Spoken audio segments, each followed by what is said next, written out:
Bismillahirrahmanirrahim. Alhamdulillahirabbil alamin. Wassalatu wassalamu ala Rasulillah wa ala alihi wa sahbihi wa man tabi'ahum bi ihsan ila yaumil ba'd. Fa nuwasil kitab Fiqh al-Asma'il Husna li Asy-Syaikh Abdul Razzaq Ibni Abdul Muhsin Al-Badr hafizahullah taala. Dan di pertemuan kali ini kita akan bahas di antara nama Allah Ar-Rahman dan Ar-Rahim. Di antara nama Allah Ar-Rahman dan Ar-Rahim. Nah, di pertemuan yang kemarin kita telah bahas makna dari nama Allah Ar-Rabb. Makna di antara atau nama di antara nama Allah Ar-Rabb, yang dimana ini nama kedua yang dimasukkan oleh penulis pada kitab ini. Naam, dan telah kita sebutkan maknanya sebagaimana disebutkan Al-Imam Ibn Jarir At-Tabari rahimahullah, berputar pada 3 makna. Naam, ada yang masih ingat apa saja yang 3 makna itu? Fajar?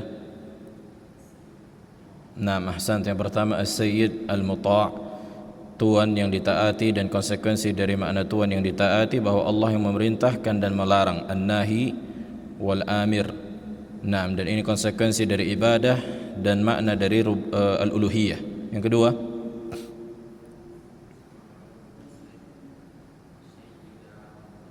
naam,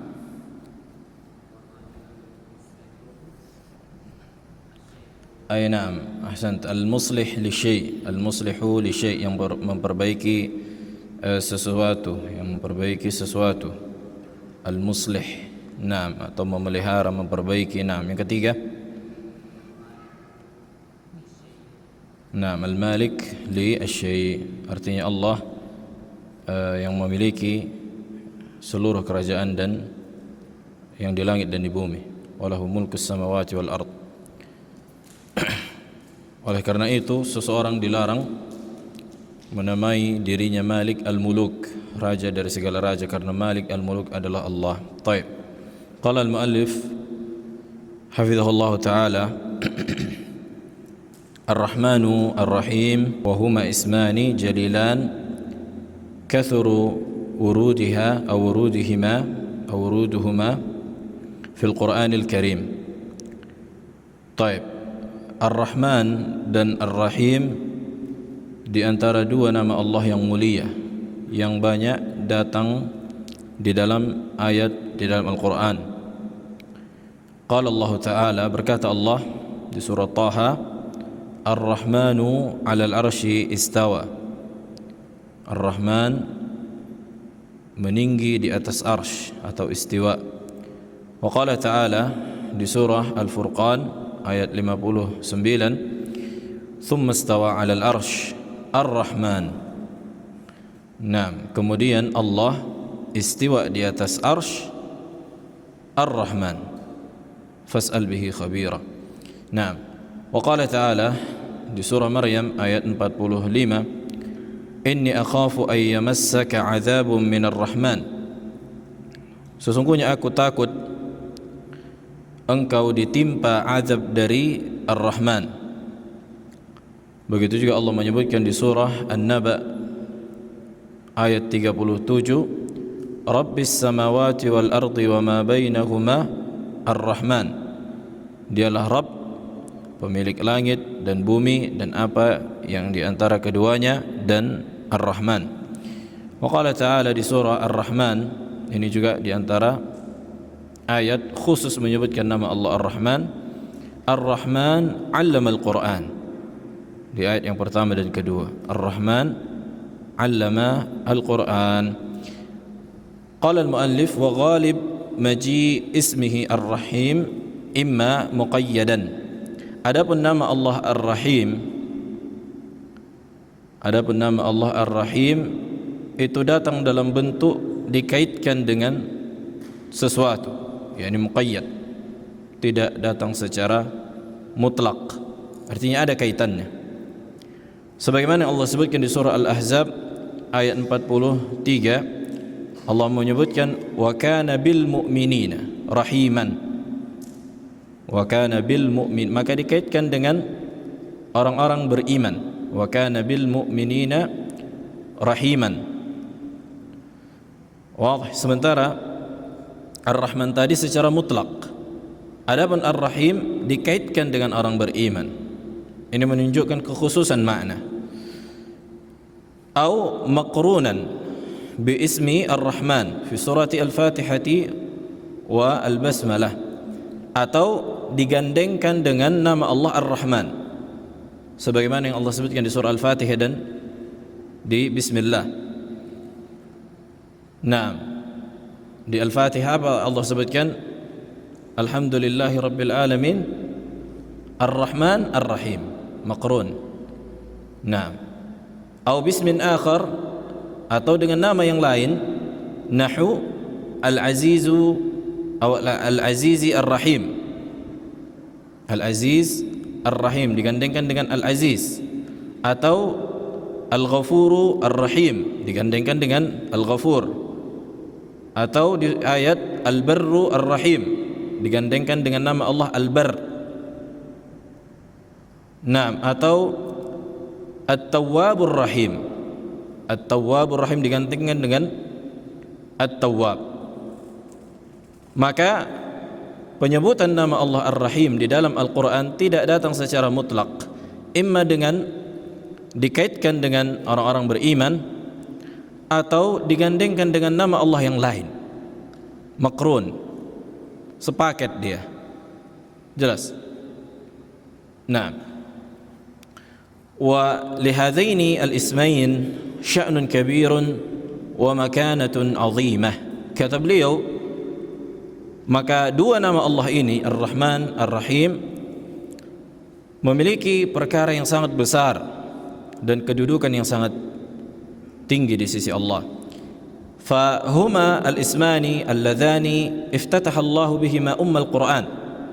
Yang dengan dua nama ini, Ar-Rahman, Ar-Rahim, Allah membuka surah Al-Fatihah, ummul Quran. Alhamdulillahi Rabbil Alamin Ar-Rahman Ar-Rahim. Wa ja'alahuma inwan ma anzalahu minal huda wal bayan. Begitu juga Allah membuat judul, kan gitu, unwan, atas apa yang Allah turunkan dari petunjuk dan penjelasan. Wa dhammanahuma al-kalimah allati la yathbutu laha syaitan, yang dimana nama ini mengandung sebuah kalimat yang syaitan tidak mampu untuk mengalahkannya. Waftataha biha kitabahu Nabiyullah Sulaiman. Begitu juga dengan dua nama ini, Nabi Sulaiman menuliskan risalah, kan itu, kepada salah seorang ratu di Saba, di Yaman. Innahu min Sulaiman wa innahu bismillahirrahmanirrahim.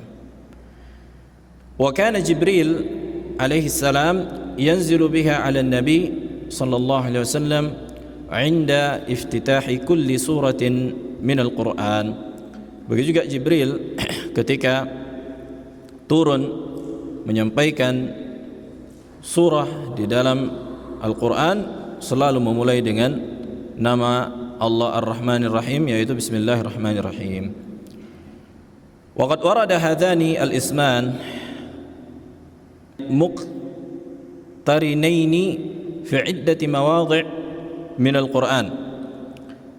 Dua nama ini digandengkan atau datang di dalam Al-Quran di beberapa tempat, di beberapa ayat, dalam bentuk digandengkan dengan nama yang lain. Wa kullun minhuma dalun ala thubuti ar-rahmati sifatan lillahi ta'ala. Dan seluruh dari setiap nama ini menunjukkan sifat rahmat bagi Allah Jalla wa Ala. Illa anna iqtiran hadain al-ismain fihi dalalatun ala thubuti hadha al-wasf wa husul atharih wa ta'alluqihi bimuta'alliqatihi. Akan tetapi apabila nama ini digandengkan, ay Ar-Rahman Ar-Rahim, maka menunjukkan sebuah makna dan sifat yang khusus yang memberikan efek kepada pihak lain. Baik.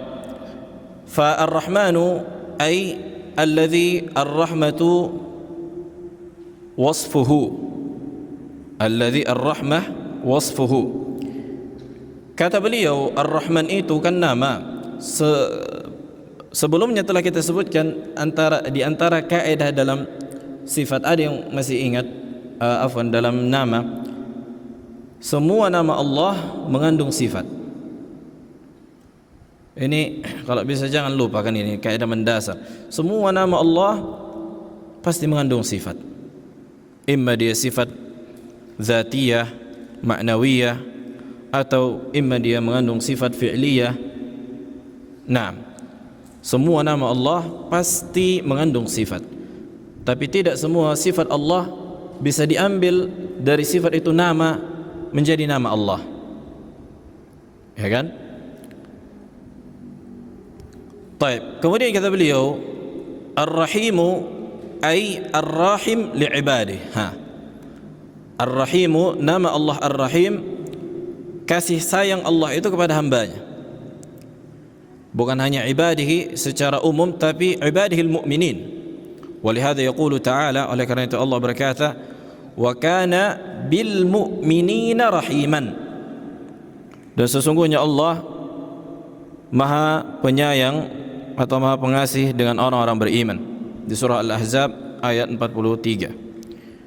Begitu juga Allah menyebutkan di surah Taubah, innahu bihim, sesungguhnya Allah bihim ay bil mu'minin raufun rahimun, maha pengasih lagi maha penyayang. Walam yaji rahman bi'ibadihi wala rahman bil mu'minin, tapi tidak pernah datang di dalam Al-Quran penyebutan Ar-Rahman bil mu'minin, tapi yang datang Ar-Rahim. Wadah? Tapi yang datang Ar-Rahim. Oleh karena itu Ibnu Qayyim rahimahullah menyebutkan di sebagian kitabnya, apa perbedaan antara Ar-Rahman dan Ar-Rahim? Ar-Rahman sifat dzatiyah. Ar-Rahman sifat dzatiyah, ay sifat penyayang Allah yang berada pada zat Allah Jalla wa Ala. Wadah? Jelas? Ar-Rahman sifat dzatiyah, sementara Ar-Rahim sifat fi'liyah. Ar-Rahim sifat fi'liyah, sifat fi'liyah artinya sifat perbuatan. Sifat fi'liyah yakni sifat perbuatan.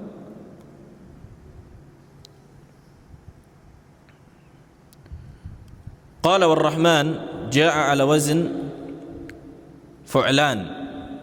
Ar-Rahman itu dalam wazn fu'lan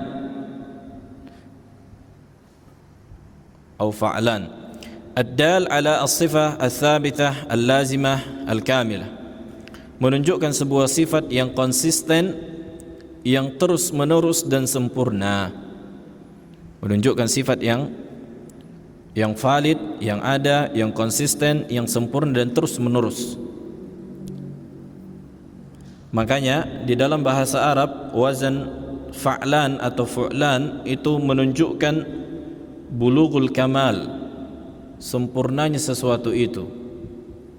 Makanya kalau orang dikatakan ghadban, itu puncak dari kemarahan. Ghadban, syab'an, sangat-sangat lapar. Atsyan, sangat-sangat haus. Apa lagi? Ada banyak kan gitu. Ini menunjukkan sangat-sangat super. Nah, di antara nama Allah ini juga Ar-Rahman menunjukkan kasih sayang Allah yang sangat-sangat sempurna. Tidak ada yang lebih sempurna dari kasih sayang Allah Jalla wa Ala. Ay min sifatihi ar-rahmah, artinya di antara sifat Allah adalah kasih sayang.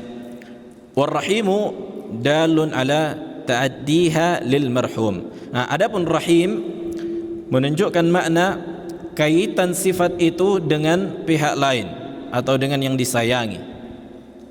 Ai man yarham bil fi'l. Artinya Allah menyayangi dengan perbuatan. Ini kita sebutkan tadi, Ar-Rahman sifat dzatiyah, Ar-Rahim sifat fi'liyah, perbuatan. Dan Asy'ariyah min babi faedah menolak sifat ini. Asy'ariyah menolak sifat ini. Kenapa? Kata mereka, kalau Allah memiliki sifat kasih sayang, berarti Allah kayak makhluk. Loh, kenapa? Ya karena makhluk yang memiliki sifat kasih sayang menunjukkan kelemahannya. Dha'f, yadullu ala dha'f.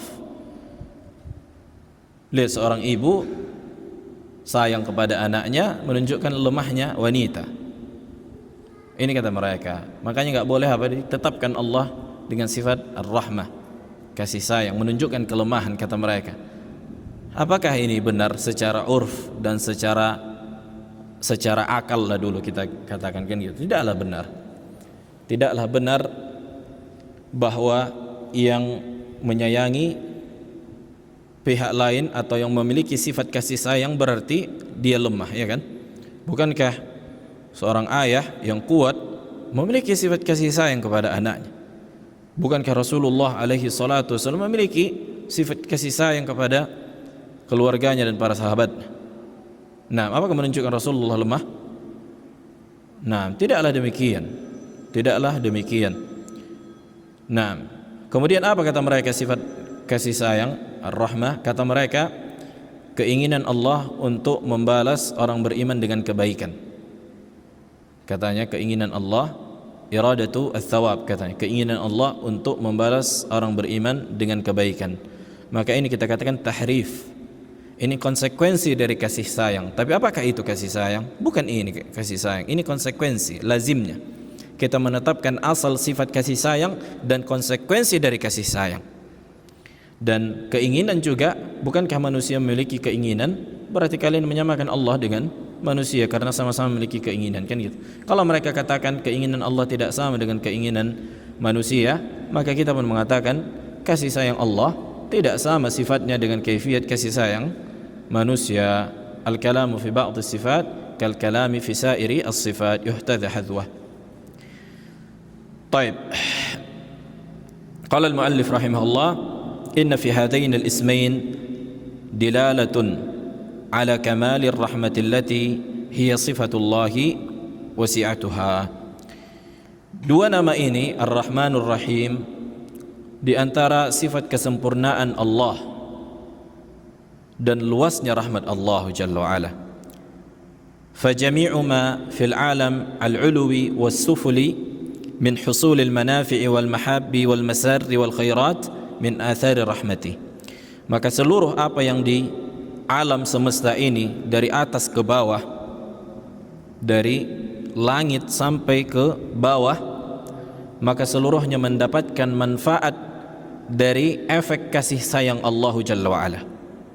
Kama annama surifa anhum minal makarih wal niqam wal makhawif wal akhtar wal madar min athari rahmati. Kata beliau, di antara efek dari kasih sayang Allah, Allah memalingkan dari hamba-hambanya segala sesuatu yang mereka benci, dan musibah, dan rasa takut, dan bahaya. Makanya musibah yang kita dapatkan itu secuil dari kenikmatan yang Allah berikan, kan gitu. Kalau kita hitung-hitung kenikmatan Allah Jalla wa'ala yang Allah berikan kepada kita, terus kita bandingkan beberapa musibah yang kita rasakan, maka enggak ada apa-apanya. Begitu juga apabila kita bandingkan perkara-perkara yang Allah palingkan dari keburukan, baik itu yang kita ketahui atau tidak kita ketahui, itu lebih banyak. Fa innahu la ya'ti bil hasanati illa huwa. Maka tidak ada yang bisa mendatangkan kebaikan kecuali Allah. Wa la yadfa'u as-sayyi'ati illa hu. Tidak ada juga yang bisa menolak keburukan kecuali Allah. Wa huwa arhamur rahimin. Dan dialah Allah, zat yang paling penyayang. Wa rahmatuhu ta'ala sabaqat ghadabahu wa ghalabathu. Subhanallah. Kasih sayang Allah lebih luas dibandingkan murkanya. Ini disebutkan di dalam hadis. Sesungguhnya Allah menuliskan di kitabnya, fauqa arsyihi, di atas arsy, inna rahmati sabaqat ghadabi. Di dalam riwayat taghlibu ghadabi, sesungguhnya rahmatku lebih dahulu, artinya lebih luas rahmatku dibandingkan azabku. Lebih luas rahmatku dibandingkan azabku. Ini kata Allah. Sampai dalam rangka faedah, sampai ketika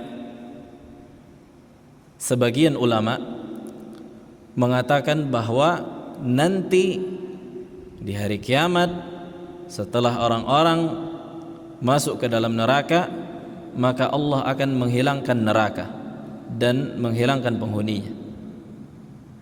Kenapa? Karena mereka melihat dalil-dalil yang menunjukkan luasnya rahmat Allah Jalla wa'ala. Tapi ini ucapan yang batil, tidaklah sahih. Ini ucapan yang tidaklah sahih. Yang sahih bahwa penghuni neraka apabila masuk ke dalam neraka maka kekal di dalamnya, tidak akan pernah keluar dan tidak akan pernah mati.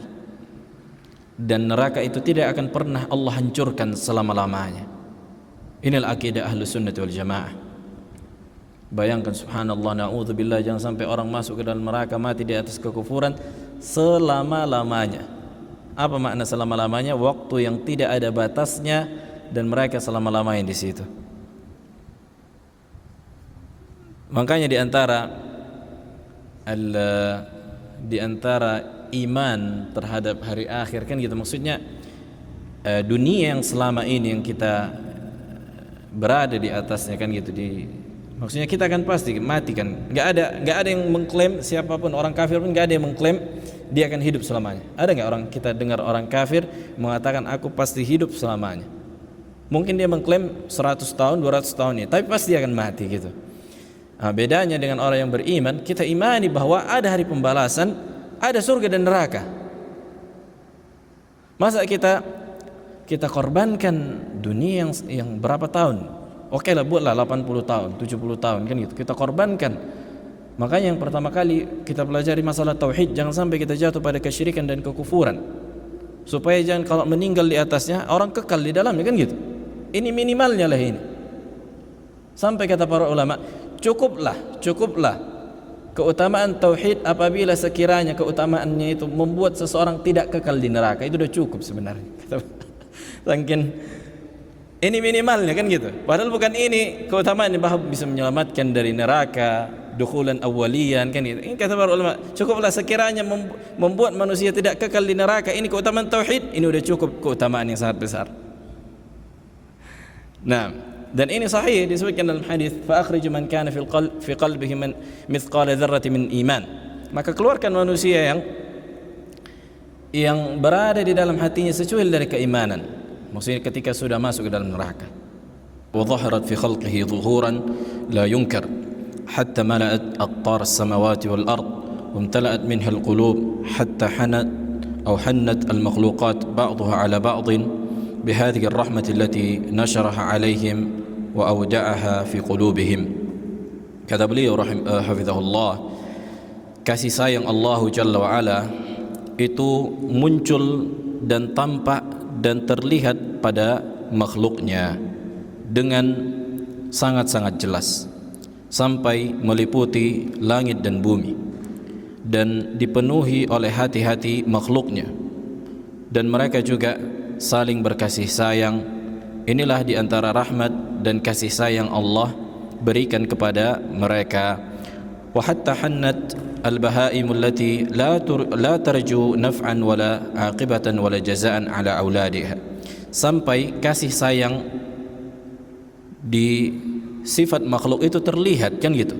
Yani hewan-hewan, induk binatang, kok bisalah dia menyayangi anaknya? Apa yang diharapkan dari balasan dari anaknya kan?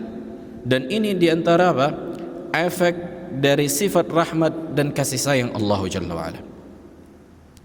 Di antara efek dari kasih sayang Allah, Allah menciptakan kasih sayang di antara makhluk. Wa syuhida min ra'fatiha bihim wa syafaqatiha al-'azimah ma yashhad bi'inayati bariha wa rahmatihi al-wasi'ah. وكذلك ظهرت رحمته في أمره وشرعه ظهورا tashhaduhu al-basair wal absar wa ya'tarifu bihi ulul albab fa syar'uhu nurun wa rahmah wa hidayah wa qad syara'ahu muhtawiyan 'ala ar-rahmah wa musilan ila ajalli rahmatin wa karamatin wa sa'adatin wa falah. Kata beliau, sampai syariat yang Allah turunkan, yang Allah tetapkan dari perkara-perkara agama ini, itu semua adalah rahmat dan kasih sayang. Adalah rahmat dan kasih sayang, kan gitu, subhanallah. Nah, semua perintah yang Allah perintahkan mampu dilakukan manusia. La yukallifullahu nafsan illa wus'aha. Tidak ada yang Allah bebankan kecuali yang mampu dipikul. Salat, seseorang misalnya enggak mampu berdiri, bisa dengan duduk. Enggak mampu duduk, bisa dengan berbaring. Enggak mampu berbaring, bisa dengan isyarat. Enggak mampu diisyarat, disolatkan. Kan gitu. Nah, ada banyak syariat. Saum misalnya. Nah, makanya Allah ketika menyebutkan ayatus siyam, apa kata Allah? Yuridullahu bikumul yusr wa la yuridu bikumul usr. Allah menginginkan kemudahan, bukan kesulitan. Yang safar, yang sakit boleh mengganti di hari yang lain. Wa 'alal ladzina yutiqunahu fidyatun ta'amu miskin. Yang enggak mampu, syekhun kabir, disilahkan membayar fidyah. Subhanallah, enggak ada yang dipaksa. Enggak ada yang mati karena menjalankan apa? Menjalankan syariat, kan gitu. Nah, bahkan seorang yang safar karena memaksakan dirinya, kemudian dia pingsan, Nabi mengatakan laisa minal bir as-siyamu fis safar. Bukan di antara kebaikan ketika seorang memaksakan shaum dalam keadaan safar sampai dia pingsan. Nah, ini di antara maqasid asy-syariah. Makanya Allah Jalla wa Ala mensyariatkan sebuah syariat bukan supaya orang udah tinggal enggak lagi bisa mengerjakan ibadah ini, kan gitu. Ad-dinu yusur, kata Nabi alaihi wasallam. Agama ini mudah. Baik. Qala rahimahullah wa hafizahullah, syara'a fihi min at-tashilat wat-taysirat wa nafi al-haraj wal mashaqqat ma yadullu akbar dilalatan ala si'ati rahmatihi wa judihi wa karamihi. Nah, sebagaimana kita sebutkan, Allah mensyariatkan agama ini dengan kemudahan dan mengangkat kesulitan, menunjukkan di antara kasih sayang dan rahmat Allah kepada hamba-Nya. Wa manahih kulluhu atau kulluha rahmah, dan apa-apa yang Allah larang itu adalah bentuk kasih sayang Allah. Qala li'annaha lihifdhi adyanil ibad, kan itu supaya menjaga agama para hamba, wa hifdh uqulihim, dan menjaga akal mereka. Oleh karena itu Allah haramkan khamr dan yang semisal dengannya, wa a'radhihim, dan kehormatan mereka, kan itu, wa abdanihim, dan badan mereka, wa akhlaqihim, wa amwalihim minasyururi wal adrar, dari segala macam bentuk keburukan dan mudarat. Wa yaumal qiyamah, kata beliau, adapun hari kiamat, yakhtassu subhanahu birrahmati wa bil fadli wal ihsani al mu'minin bihi wa bi mursilihi aw bi rusulihi, afwan, wa yukrimuhum bis safh wal afu wal ghufran ma la tu'abbaru anhu al alsunah wa la tatasawwaruhu al afkar. Subhanallah, nanti pada hari kiamat Allah khususkan kasih sayangnya, keutamaannya, ihsannya kepada orang-orang beriman dan para rasul, dan memaafkan mereka, mengampuni mereka, menutup dosa-dosa mereka, yang dimana ini enggak bisa diungkapkan dengan lisan dan tidak mampu terbayangkan oleh pikiran. Sebagaimana disebutkan dalam hadis, inna lillahi mi'ata rahmatin anzala minha rahmatan wahidatan bainal jin wal ins wal bahaim wal hawam. Sesungguhnya Allah memiliki 100 kasih sayang, yang dimana satu di antara kasih sayang Allah, Allah turunkan dan Allah bagi antara jin, manusia dan binatang-binatang. Fabiha yata'atafun, yang dengan kasih sayang itu para makhluk berkasih sayang. Wa biha yatarahamun, wa biha ta'tiful wahsh ala waladiha, yang dengan itu juga sampai binatang atau binatang liar atau binatang buas itu menunjukkan kasih sayang kepada anaknya. Wa akharallahu 99 rahmatan yarhamu biha ibadah yaumal qiyamah. Adapun yang 99-nya lagi, ini Allah khususkan bagi hambanya yang beriman pada hari kiamat. Ini riwayatkan Bukhari dan Muslim. Fahiya rahmatun la yu'abbaru anha lisan, kasih sayang yang tak mampu diungkapkan dengan lisan. Yamunnu biha arhamur rahimin wa yatafaddalu biha man wasi'at rahmatuhu kulla syai'in ala ibadihi almu'minin wa rahmati wasi'at kulla syai' fasaktubuha lilladhina yattaquna wa yu'tuna az-zakata walladhina hum biayatina yu'minun. Dan kasih sayangku Allah sebutkan di surah Al-A'raf meliputi segala sesuatu, dan aku tuliskan bagi orang-orang yang bertakwa, yang mengeluarkan zakat dan mereka beriman kepada ayat-ayat kami, kata Allah. Wal abdu kullama 'azamat ta'atuhu wa zada qurbuhu wa taqarrubuhu li rabbih 'azama nasibuhu min istiqaqi hadhihi ar-rahmah. Maka seorang hamba setiap kali bertambah ketaatannya dan kedekatannya kepada Rabbnya, maka besarlah bagian yang ia dapatkan dan berhaknya ia mendapatkan kasih sayang Allah Jalla wa Ala. Qala ta'ala wa hadha kitabun anzalnahu mubarakun fattabi'uhu wattaqu la'allakum turhamun. Maka ini adalah kitab yang kami turunkan yang penuh dengan keberkahan, maka ikutilah dan bertakwalah, mudah-mudahan kalian dirahmati atau disayangi. Wa qala ta'ala wa aqimus salata wa atuz zakah wa ati'ur rasul la'allakum turhamun. Tegakkanlah salat dan bayarlah zakat dan taatilah Rasul, yang dengan itu kalian akan disayangi oleh Allah. Wa qala ta'ala inna rahmatallahi qaribum minal muhsinin. Dan sesungguhnya rahmat Allah sangat dekat dengan orang-orang yang berbuat ihsan. Wal ayatu fi hadzal ma'na katsirah. Dan ayat-ayat yang menunjukkan makna ini sangat-sangat banyak. Wallahu jalla wa ala arhamu bi'ibadihi minhum ba'dhum bi ba'dhin mahma ala qadr rahmah wa tarahum bainahum. Maka Allah kasih sayangnya itu lebih besar dibandingkan antara hamba dengan hamba yang lain. Bagaimanapun manusia atau makhluk memiliki sifat kasih sayang, maka Allah lebih besar kasih sayang. Bahkan Allah, kasih sayang Allah kepada makhluknya lebih besar dibandingkan seorang ibu kepada anaknya.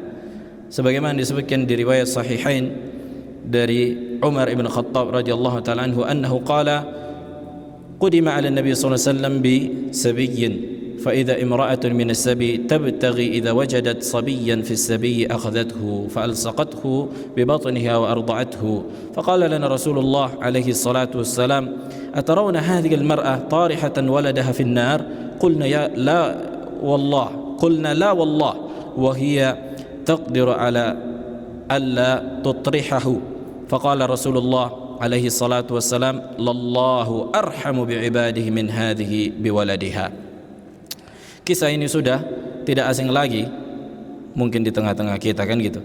Ketika Rasulullah dihadapkan dengan beberapa tawanan manusia, kemudian ada seorang wanita yang mencari anaknya, kemudian dia mendapatkan anaknya, kemudian dia gendong, dia susui. Kemudian Rasulullah alaihi salatu wassalam berkata kepada para sahabat, yakni seorang ibu yang mencari-cari anaknya, kemudian dia menemukan anaknya, bagaimana sikap rindu dari ibu ini kepada anaknya dan kasih sayang, kan gitu. Rasulullah bertanya kepada para sahabat, bagaimana pendapat kalian jika seorang wanita ini yang mendapatkan anaknya yang telah lama ia cari, dia campakkan ke api, mungkinkah itu? Wallahi la ya Rasulullah, kata para sahabat. Nah, padahal ia mampu, kan gitu, untuk tidak mencampakkan. Faqala alaihi salatu wassalam, maka Nabi mengatakan, maka Allah, lam disebut taukid, lallahu arham bi'ibadih, maka Allah lebih menyayangi hambanya dibandingkan seorang ibu kepada anaknya. Begitu juga disebutkan dalam riwayat, beliau enggak menyebutkan, yakni Syekh Abdul Razzaq, ketika Aisyah radhiyallahu taala anha didatangi seorang wanita, yang dimana wanita ini memiliki 2 anak, kan gitu. Kemudian wanita ini faqirah, yani miskinah, enggak ada duit, bahkan disebutkan dia seorang janda. Kemudian dia meminta makanan kepada Aisyah radhiyallahu taala anha, dan Aisyah pun tidak memiliki makanan kecuali 3 butir kurma. Ini menunjukkan sebagian keadaan Rasulullah SAW berat hidupnya, kan gitu. Maksudnya ada waktu-waktu yang enggak ada makanan mereka. Kemudian Aisyah mengasih 3 butir kurma kepada wanita dan 2 orang anaknya. Kemudian dia bagilah satu-satu, kan gitu.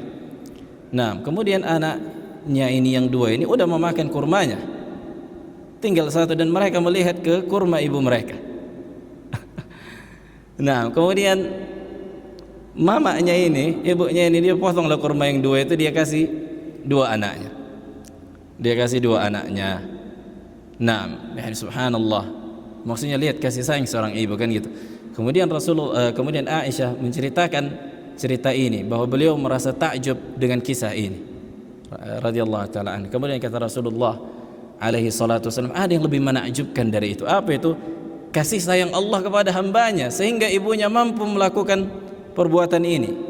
Ini efek dari kasih sayang Allah subhanahu wa ta'ala.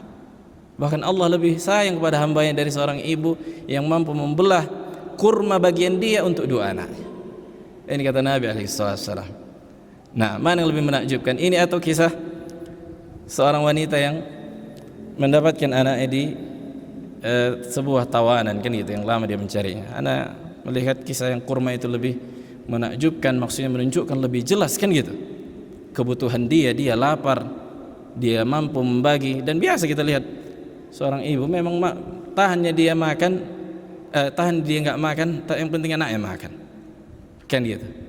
Maksudnya ini bukan hanya ini naluri yang Allah berikan kan itu. Kok bisa ada orang kayak gini? Ya karena inilah kasih sayang Allah kepada hambanya. Ini diantara bentuk kasih sayang Allah kepada hambanya. Allah buat orang-orang tua kita sayang sama kita.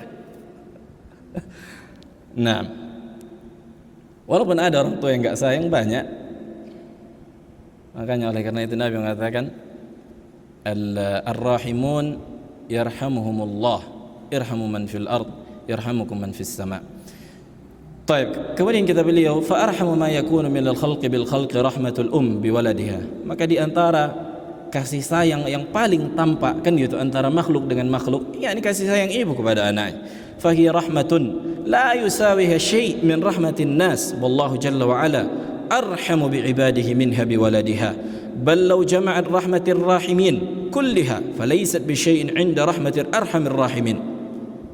Sekiranya digabungkan kasih sayang makhluk, ditimpakan, ditimbun, kemudian dibandingkan dengan kasih sayang Allah, secuil pun enggak ada bisa disamakan dengan kasih sayang Allah.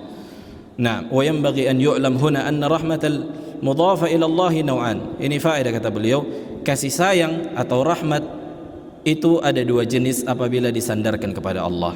Yang pertama rahmatun ammah, kasih sayang secara umum.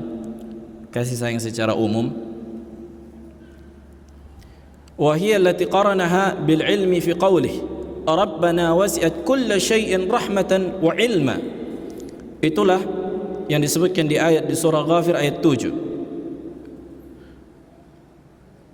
Rabbana, ya Rabb, sesungguhnya rahmatmu meliputi segala sesuatu dan ilmumu juga. Makanya orang yang kafir pun memiliki sifat kasih sayang kan gitu kepada anaknya. Maka ini diantara efek dari kasih sayang Allah. Ini yang kita katakan kasih sayang secara umum. Kasih sayang secara umum. Kemarin kita sebutkan juga rububiyah itu ada dua kan, rububiyah ammah dan khassah. Nah, fa kullu syai'in wasalahu ilmuhu wa huwa wasilun li kulli syai'. Maka segala sesuatu yang sampai ilmunya kepada Allah, maka itu akan sampai juga kasih sayang. Fa inna rahmatahu wasalat ilaih lianna Allah qarana hadhihi ar-rahmah bih wa hiya ar-rahmatu allati tashmal jami'al makhluqati hatta al-kuffar. Kasih sayang Allah meliputi segala sesuatu sampai orang kafir, iya sampai orang kafir.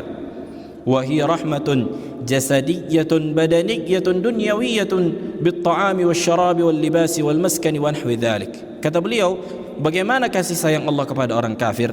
Itu sifatnya duniawi. Allah kasih sayang, Allah sayangi mereka dengan memberikan makan, minuman, pakaian, naluri ibu kepada anaknya. Kan gitu. Orang kafir pun kita lihat memiliki kasih sayang kepada anaknya. Nah, ini kasih sayang sifatnya khusus, dan ini tidak ada perbedaan dengan binatang. Ya kan? Karena Allah pun Allah buat seekor binatang menyayangi anaknya. Apakah ini sebuah keistimewaan? Enggak, karena enggak ada bedanya kita dengan binatang. Karena binatang pun dikasih kan gitu. Kemudian apa yang menjadi kekhususan dari kasih sayang Allah? Taib, wa rahmatun khassa, dan rahmat yang sifatnya khusus. Apa itu? Wa hiya allati khassa biha ibadahul mu'minin. Inilah yang Allah khususkan bagi hamba-hamba yang beriman. wa hiya rahmatun imaniyatun diniyatun dunyawiyatun ukhrawiyatun بالتوفيق للطاعة والتيسير للخير والتثبيت على الإيمان والهداية على الصراط والإكرام بدخول الجنة والنجاة من النار. الله أكبر. Adapun rahmat yang khusus ini hanya untuk orang yang beriman, di mana Allah memberikan iman kepada seorang hamba, memberikannya hidayah, memberikannya taufik, memberikannya kemudahan, menguatkannya di atas keimanan, mewafatkannya di atas keimanan, yang dengan itu dia dimasukkan ke dalam surga dan diselamatkan dari neraka. Ini baru apa? Kasih sayang yang hakiki, ya kan? Berkaitan dengan iman. Nah, berkaitan dengan iman dan hidayah. Wallahul mas'ul. Wallahul mas'ul. Maka Allah lah tempat meminta kita an yudkhilana birahmatihi fi ibadihi salihin, untuk memasukkan kita di antara hamba-hambanya yang saleh yang ia rahmati, wa an yamunna alaina birahmatihi allati katabaha li awliyaihi almu'minin, dan memberikan kita dan mencatatkan kita di antara hamba-hamba dan wali-walinya yang ia sayangi. Innahu subhanah jawadun karim wa huwa arhamur rahimin. Nah, dialah Allah yang maha dermawan, maha pemberi dan maha penyayang. Kemudian ada permasalahan satu lagi, beliau tidak menyebutkan, ini bisa dituliskan, bahwa tadi kita sebutkan rahmat Allah ada dua, ada yang sifatnya sifat Allah, kemudian yang kedua ada yang sifatnya makhluk. Ada yang sifatnya makhluk. Diriwayatkan Bukhari dan Muslim, Allah berkata kepada surga, anti rahmati arhamu biki man asya'u min ibadi. Engkau wahai surga adalah rahmatku, yang aku sayangi hamba-hambaku denganmu bagi siapa yang aku kehendaki.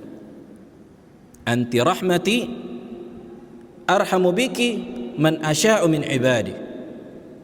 Anti, engkau wahai surga adalah rahmatku. Ini menunjukkan rahmat Allah yang sifatnya makhluk, yaitu surga.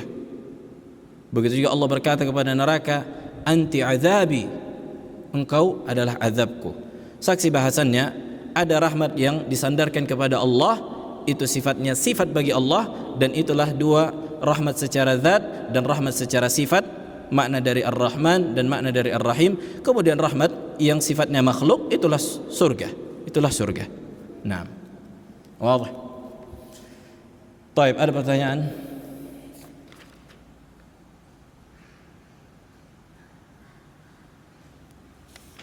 Bang Tahajud, fadal. Irfa sautak, angkat suara. Kenapa ada orang gila? Taib, ini faedah muhimmah. Naam, ahsant, barakallahu fiik. Kalau Allah memiliki kasih sayang Allah sangat besar, kan itu. Kenapa ada orang yang Allah ciptakan gila? Kenapa ada orang miskin? Kenapa terjadi peperangan di Palestina? Kenapa terjadi kekalahan bagi kaum muslimin? Wadah. Iya kan? Nah, ini sebenarnya pertanyaan-pertanyaan yang bukan asing lagi. Ini pertanyaan orang-orang ateis untuk menolak adanya sang pencipta atau adanya Allah. Itu saja yang diulang-ulang orang itu. Kalau kita baca buku-buku ateis, itu saja hujjah mereka. Kenapa ada peperangan? Kalau ada peperangan, lihat, Allah Jalla wa'ala di antara menunjukkan supaya kita sadar kasih sayang Allah bisa jadi dengan ditimpakan musibah. Naam, ditimpakan musibah, kan itu. Sahih. Ditimpakan musibah, ditimpakan kemiskinan, ditimpakan kekurangan, supaya manusia apa? Merasakan kenikmatan dan kasih sayang Allah Subhanahu wa ta'ala. Dan hidup itu enggak bisa lurus. Maksudnya apa? Enggak bisa semua kaya, enggak bisa semua sehat, enggak bisa semua beriman, pasti ada sebagian yang kafir. Makanya kata Ibnu Qayyim rahimahullah di kitab Syifa'ul Alil, maksudnya inilah hikmah kehidupan. Kita enggak akan mengenal orang yang beriman sampai kita kenal orang yang kafir, yang syirik. Nah, kita enggak bisa merasakan mungkin rasanya haus sampai kita haus, enggak bisa merasakan nikmatnya minum sampai haus. Ini kenikmatan dunia, ini duniawi. Nanti di surga baru enggak ada peperangan, tidak ada kemiskinan, tidak ada rasa lapar, tidak ada rasa. Nah, di surga iya. Kan itu. Yang mendapatkan ke azab itu semua orang penghuni neraka kan itu. Nah, tapi di dunia itulah iman kan gitu. Itulah ujian. Itulah apa? Roda kehidupan. Nah, itulah roda kehidupan. Maka Allah Jalla wa'ala menampakkan kasih sayangnya bisa jadi dengan memberikan musibah, bisa jadi memberikan musibah atau ujian pada harta, makanya Nabi SAW senantiasa berdoa jangan sampai Allah menguji kita pada agama kita. Allahumma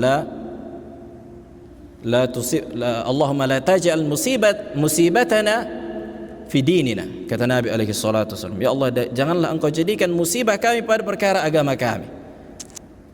Ini musibah paling besar. Ada musibah urusan duniawi kan gitu. Makanya kata para ulama, musibah terbesar misalnya kematian. Maka kalau orang beriman, kematian adalah kenikmatan bagi dia. Dia segera menuju surga dan kenikmatan bagi Allah. Kan gitu. Kenikmatan dari Allah Jalla wa'ala. Kalau musibah pada agama, dicabut hidayah jadi ateis, na'udzubillah, apa lagi mau diharapkan? Enggak salat, mulai lagi meninggalkan majelis ilmu, mulai nanti apa? Buka aurat, gabung sama orang-orang yang parmabuk, partua. Na'udzubillah. Kan gitu. Nanti mulai lagi terus jadi keluar dari Islam. Na'udzubillah. Betapa banyak kejadian seperti itu. Maka ini musibah pada agama. Kan ada musibah perkara dunia, maka selama kita senantiasa husnudzan kepada Allah, maka itu adalah kenikmatan. Nah, maka itu di antara hikmah Allah Jalla wa'ala. Bahkan itu tadi, bisa jadi kita tidak mengenal kasih sayang Allah kecuali mungkin bisa jadi dengan ditimpakan musibah yang kita sebutkan. Itu kesimpulannya bisa dirujuk kitab Syifaul Alil li al-Imam Ibnu Al-Qayyim rahimahullahu taala. Nah, ini masalah takdir kan gitu.